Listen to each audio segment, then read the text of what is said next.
Watch this. If the recommendations make it clear that we should progress with nationally consistent gun reform, I certainly hope that that occurs and would continue to engage constructively with state and territory governments to say that this is reform which is necessary. Assure the Australian public that the government will do everything necessary to protect the community. Let's be clear. When Albanese says that these gun reforms are going to keep us safe, guns are not the problem here, okay? Guns do not kill people, people kill people. Albanese, you're not fooling anyone with guns are the problem anymore. ISIS extremism, which Albanese has done nothing to combat, is the problem here. ISIS was praising the perpetrators of Bondi as soldiers of the caliphate. This gun reform, which is projected to cost taxpayers over $2 billion, is essentially the government buying back a right that we should already have. They expect to remove more than 2 million registered firearms from the community. So look at why America has the Second Amendment.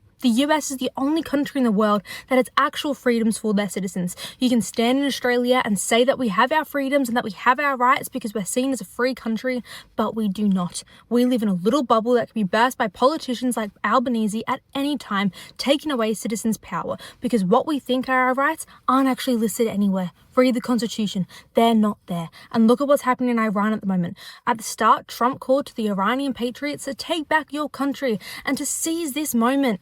Now tell me, how are the Iranian patriots going to overthrow the IRGC when they have had no legal rights to own firearms under them and have been throwing Molotov cocktails into protest due to this? So when we hear these uni-party politicians standing in front of us saying that they're doing everything to protect the Australian people, they are lying. They are not protecting us. What are your guys' thoughts on all of this?